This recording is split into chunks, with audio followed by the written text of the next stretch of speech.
Welcome my dear class. আজকে আমি নবম শ্রেণীর বসে দেখি 7.1 এর অঙ্কগুলি করাবো, অর্থাৎ বহুপদী সংখ্যামালা।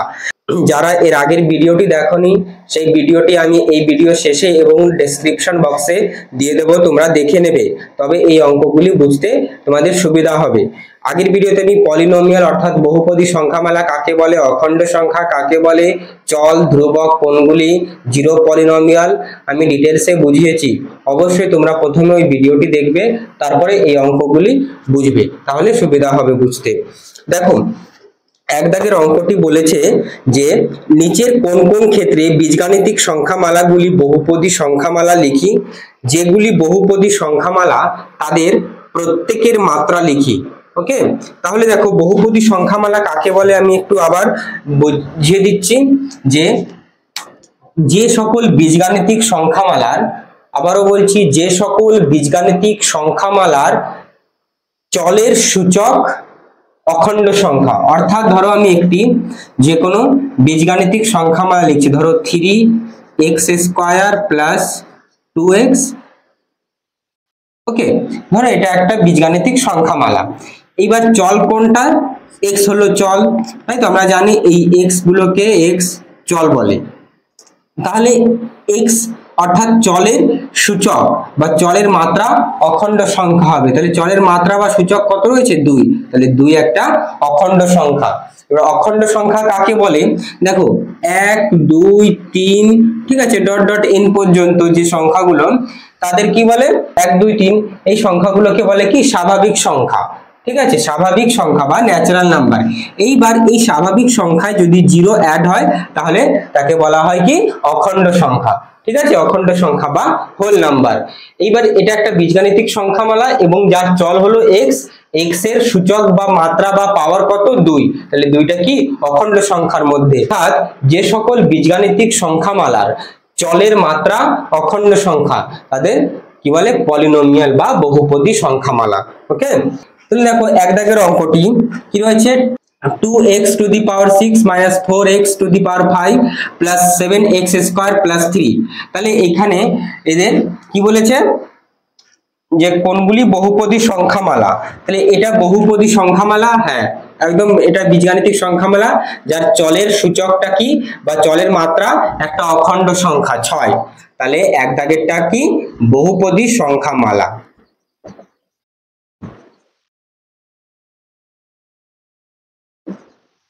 বহুপদী সংখ্যামালা এর মাত্রা কত?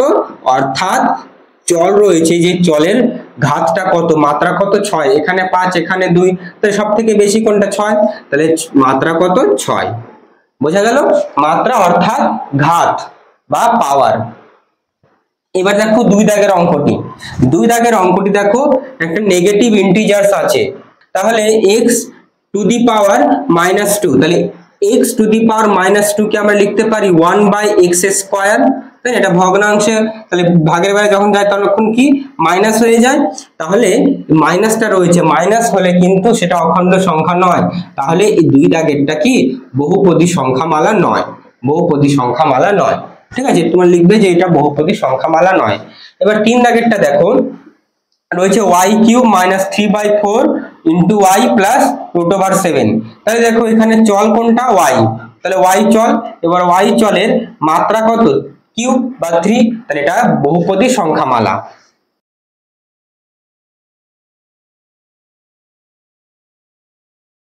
সংখ্যামালা মাত্রা কত? মাত্রা হলো 3। ওকে, আর এটা বহুপদী সংখ্যা, 2 দাগেরটা বহুপদী সংখ্যামালা নয়। এবার দেখো 4 দাগেরটা 1/x minus x plus 2। তাহলে দেখো 1/x, একটু আগে দেখলাম যে তাহলে এই x এর মাথায় কিছু নেই, মানে 1 রয়েছে, তাই না? ইনভার্স, এবার ইনভার্স উপরে যখন যাবে তখন ইনভার্স হয়ে যাবে, অর্থাৎ x টু দি পাওয়ার -1। তাহলে ভাগের বেলায় কি হয়ে যায়? পাওয়ারটা বিয়োগ হয়ে যায়। তাহলে দেখো x টু দি পাওয়ার -1 হয়ে গেল, অর্থাৎ অখণ্ড সংখ্যা নয়।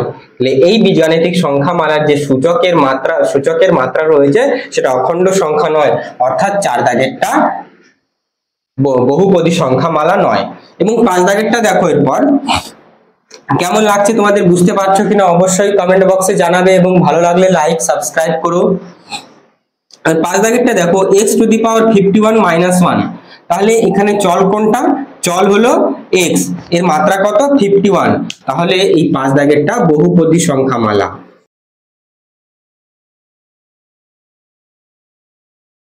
সংখ্যামালা মাত্রা 51। এবার 6 দাগেরটা দেখো cube root t plus t by 27। Okay, তাহলে কিউব রুট টি, তাহলে এই কিউব রুট টি কি আমরা লিখতে পারি টি টু দি পাওয়ার 1/3, তাহলে এটা দেখো মাত্রাটা কি হয়ে গেল 1/3। এই 6 দাগেরটা বহুপদী সংখ্যামালা নয়। ঠিক আছে, এখানে জায়গা আছে লিখে দিচ্ছি, এগুলো তোমরা একটু লিখে নেবে যে বহুপদী সংখ্যামালা নয়, ব্যাস ওইটুকু লিখলেই হয়ে যাবে। এইবার দেখো 7 দাগেরটা, 7 দাগে কি রয়েছে? 15, ঠিক তো? 15, তাহলে 15 এটা কি বীজগাণিতিক সংখ্যামালা দেখবো। 15 ইন্টু এক্স টু দি পাওয়ার 0 লিখতে পারি আমরা। এক্স টু দি পাওয়ার 0 এর মান হলো 1, তাহলে এখানে আমরা বাড়তি কিছু লিখিনি, তাহলে 15 এর সঙ্গে 1 গুণ করলে সেই 15ই পেলাম, তাহলে আমরা এক্স টু দি পাওয়ার 0 লিখতে পারি। তাহলে এখানে এটা চলটা এক্স টু দি পাওয়ার 0 যার সহগ হলো বা সরি যার মাত্রা, তাহলে এখানে x টু দি পাওয়ার 0 যার মাত্রা 0, তাহলে এটা বহুপদী সংখ্যামালা। তাহলে 7 দাগেরটা বহুপদী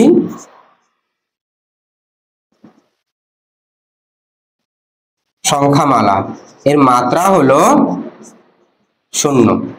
বোঝা গেল? এইবার দেখো 8 দাগের অঙ্কটি। 8 দাগের অঙ্ক তোমরা এবার দেখো 8 দাগের অঙ্কটি। 8 দাগের অঙ্কে শিখিয়েছিলাম যে জিরো পলিনোমিয়াল, জিরোটা কি? জিরোকে বলা হয় জিরো পলিনোমিয়াল যার মাত্রা কি? অসংজ্ঞাত। ঠিক আছে, এটা বহুপদী সংখ্যামালা বটে কিন্তু এর মাত্রা অসংজ্ঞাত, মাত্রা অসংজ্ঞাত।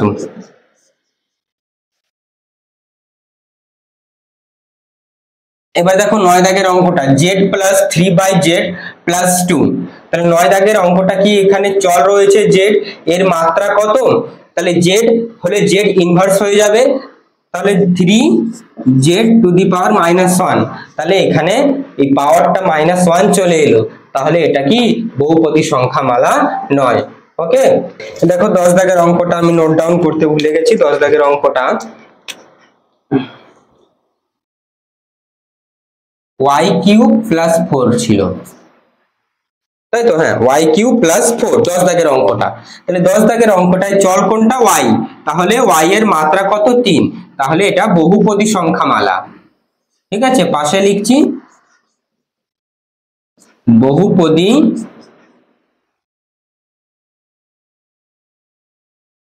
সংখ্যামালা, এর মাত্রা হলো 3, তাই না? পাওয়ারে 3 রয়েছে।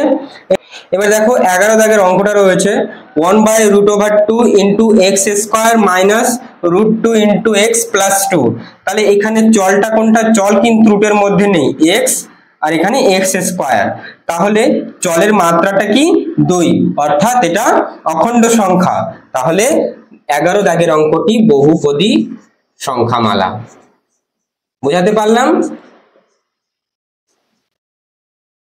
তোমাদের কাছে অনুরোধ রইল ওই আগের ভিডিওটি যেটা আমি বহুপদী সংখ্যামালা সম্পর্কে ডিটেলসে করিয়েছি ওটা অবশ্যই দেখবে, তারপর এটা দেখবে, তাহলে দেখবে অঙ্কটি একদম সহজ লাগবে। ঠিক আছে, ওটা না দেখে কিন্তু এই অঙ্কগুলো দেখলে মনে হবে যে কি না কি হচ্ছে।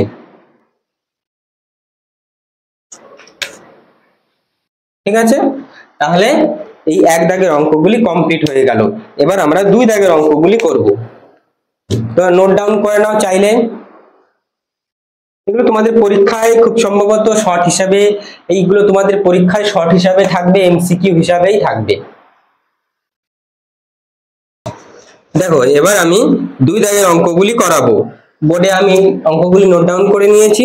দেখো কি বলেছে, নিচের বহুপদী সংখ্যামালার মধ্যে কোনটি একচল বিশিষ্ট একঘাত সংখ্যামালা, কোনটি একচল বিশিষ্ট দ্বিঘাত সংখ্যামালা এবং কোনটি একচল বিশিষ্ট ত্রিঘাত সংখ্যামালা। ঘাত অর্থাৎ কি বলেছে, এক চল বিশিষ্ট একঘাত সংখ্যামালা, অর্থাৎ যে চলের ঘাতে বা পাওয়ারে কত এক রয়েছে এটা একঘাত সংখ্যামালা, এবং এক চল বিশিষ্ট দ্বিঘাত সংখ্যামালা, এবং যার পাওয়ারে যে বীজগাণিতিক সংখ্যামালার চলের পাওয়ারে স্কয়ার রয়েছে অর্থাৎ দ্বিঘাত, ঠিক আছে, যার পাওয়ারে দ্বিঘাত রয়েছে, ওকে, যেমন 3 দাগের অঙ্কটায়।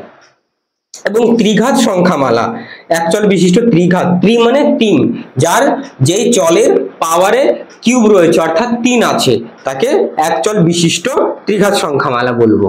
চলো দেখো একদম সহজ, 2 এর 1 দাগেরটা দেখো, 2 এর 1 দাগের 2x প্লাস 17, তাহলে এখানে x হলো কি চল, x এর চল, তাহলে এই x চলের ঘাত বা পাওয়ারে কিছু নেই মানে 1 রয়েছে, আমরা বলতে পারি এর পাওয়ারে কি রয়েছে 1 রয়েছে, তাহলে এর এটা কি, তাহলে এটা এক চল বিশিষ্ট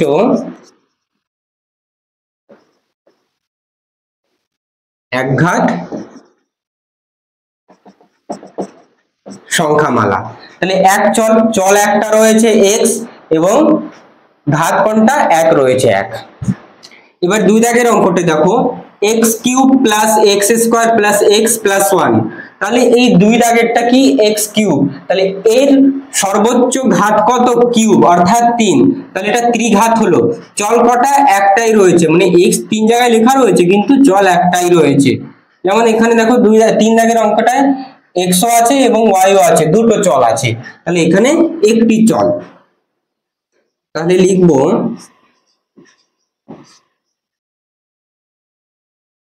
এক চল বিশিষ্ট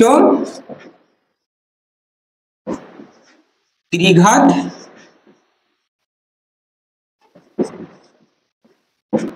সংখ্যামালা। এবার দেখো 3 দাগেরটা, -3 plus 2y square plus 5xy, 3 দাগেরটা আমাদের রয়েছে কত, দুটি চল রয়েছে, তাহলে আমাদের 2 চল চাইনি, বলেছে কোনগুলি একটা চল বিশিষ্ট, তাহলে এটা দ্বিচল, তাহলে এটা আমি লিখবো না আমরা, যেহেতু দ্বিচল চাইনি।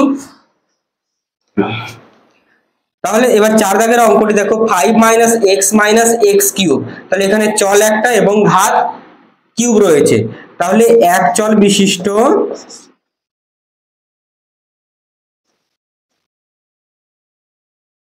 বিশিষ্ট ত্রিঘাত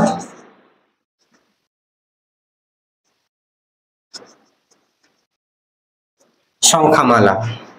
এবার দেখো 5 দাগের অঙ্কটা, √2 প্লাস t মাইনাস টি স্কয়ার, তাহলে t এখানে কি চল এবং এর ঘাত কত 2, তাহলে চল একটাই রয়েছে, তাহলে 5 দাগেরটা এক চল বিশিষ্ট দ্বিঘাত, দয় বাই হস্যি, দ্বি মানে দুটো, দ্বিঘাত সংখ্যামালা।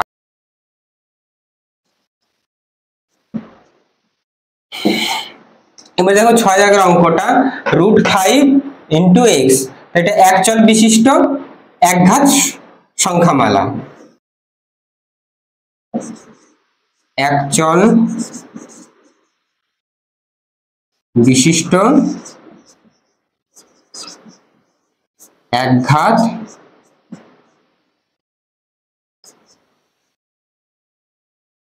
সংখ্যামালা। বুঝা গেল 6 দাগের অঙ্কটা? দেখো এবার আমি তোমাদের 3 দাগ এবং 4 দাগের অঙ্কগুলি করাবো। 3 দাগের অঙ্কটাই বলেছে নিচের বহুপদী সংখ্যামালাগুলির নির্দেশ অনুযায়ী সহগ লিখি, অর্থাৎ কোএফিসিয়েন্ট, ঠিক আছে, যে নিচের বীজগাণিতিক সংখ্যামালাগুলি বলেছে এদের কোএফিসিয়েন্ট কত অর্থাৎ সহগ।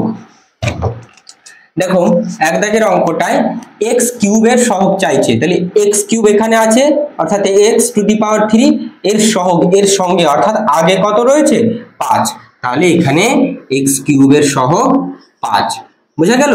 যদি চাইতো x স্কয়ারের সহগ, তাহলে দেখো x স্কয়ারের সহগ হতো -13, কেন x স্কয়ারের আগে সংখ্যাটা কি রয়েছে 13, 13 আগের চিহ্নটা কি মাইনাস, তাহলে মাইনাসটা, আর এখানে x কিউবের আগের চিহ্নটা কি ছিল প্লাস, তাহলে কিছু নেই মানে প্লাস, আমরা প্লাস লিখি না, ওকে, বুঝা গেল? যদি x⁻0 এর সহগ চাইতো তাহলে এর সহগটা হতো 2, তাহলে দেখো x টু দি পাওয়ার 0 এর মান কত 1, তাহলে 2 ইনটু x টু দি পাওয়ার 0 লিখতে পারি আমরা। তাহলে এর মানের কোনো পরিবর্তন হলো না, অর্থাৎ x টু দি পাওয়ার 0 এর সহগটা কোএফিসিয়েন্টটা 2। বুঝতে পারলাম? এবার দেখো 2 দাগের অঙ্কটাই বলেছে x² - x + 2 এর x এর সহগ, অর্থাৎ x কোথায় আছে এখানে, এটা কিন্তু x² এর সহগ চাইলে আলাদা হতো, কিন্তু এখানে x এর সহগ চাইছে। ঠিক আছে, তাহলে x এর সহগ কত হবে -1। কেন হবে -1? এই x এর আগে চিহ্নটা কি আছে মাইনাস, যদি x² এর সহগ চাইতো তাহলে শুধু 1 হতো, ওকে, মাইনাস চিহ্নটা হতো না, শুধু +1 হতো। তাহলে x এর সহগ চাইছে, অর্থাৎ কোএফিসিয়েন্ট -1, x এর আগে চিহ্নটা মাইনাস। বুঝা গেল? এবার 3 দাগের অঙ্কটায় দেখো x² এর সহগ, x² কোথাও আছে নেই, তাহলে এই x² এর সহগ = 0। ওকে, এবার 4 দাগের অঙ্কটা দেখো x টু দি পাওয়ার 0, একটু আগে 1 দাগের অঙ্কটায় বুঝালাম যে x টু দি পাওয়ার 0, এখানে x আছে, এখানে x² আছে, তাহলে এই √11 ইনটু x টু দি পাওয়ার 0 লিখতে পারি আমরা। তাহলে এর মানের কোনো পরিবর্তন হলো না, কেন হলো না? x টু দি পাওয়ার 0 মানে 1, x টু দি পাওয়ার 0 এর মান সর্বদা 1 হয়। তোমরা লগের অঙ্কে এগুলো প্রয়োজন হবে, তোমরা ভালো করে মনে রাখবে যে x টু দি পাওয়ার 0 এর মান 1 হয়। তাহলে √11 এর পাশে শুধু আমরা x টু দি পাওয়ার 0 লিখতে পারবো, বাকিগুলো দেখো সহগ লেখা রয়েছে, মানে এদের চল রয়েছে। তাহলে x টু দি পাওয়ার 0 এর সহগ হলো √11।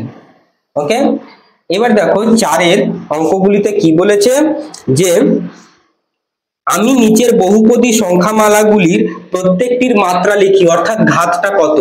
তাহলে প্রত্যেকের মাত্রা দেখো x to the power 4 + 2x³ + x² + x, তাহলে এখানে মাত্রা কত? মাত্রা হলো 4। স্বাভাবিকভাবে সর্বোচ্চ মাত্রাটাই লিখব, তাহলে x এর এই x চলের সর্বোচ্চ মাত্রা 4। এবার 2 দাগের অঙ্কটায় x এর মাত্রা কত? কিছু নেই, মানে 1 রয়েছে, তাহলে এখানে x এর মাত্রা 1। ওকে, এটা 1। এবার দেখো 3 দাগের অঙ্কটায়, 3 দাগের অঙ্কটা হচ্ছে 16, তাহলে 16 কে আমরা লিখতে পারি 16 ইনটু x টু দি পাওয়ার 0, তাহলে এখানে মাত্রা কত হবে? 0 হবে। ওকে, তাহলে মাত্রা 0। এবার 4 দাগের অঙ্কটায় 2 - y - y³, তাহলে এখানে মাত্রা কত রয়েছে? y এর, অর্থাৎ চলের মাত্রা y³ অর্থাৎ 3, তাহলে মাত্রা হলো 3। 5 দাগের অঙ্কটা দেখো 7t, ঠিক আছে 7t, তাহলে এখানে চল কোনটা? t, এর মাত্রা কত? মাত্রা হলো 1, কিছু না, মানে 1 রয়েছে পাওয়ারে। এবার 6 দাগের অঙ্কটায় দেখো 5 - x² + x টু দি পাওয়ার 19, তাহলে এইখানে মাত্রা কত? মাত্রা হলো 19, অর্থাৎ 19। বুঝা গেল? তাহলে 4 দাগের অঙ্ক পর্যন্ত আজকে থাকলো, পরবর্তী ভিডিওতে আমি 5, 6, 7, 8 এই দাগের অঙ্কগুলি করাবো। ঠিক আছে।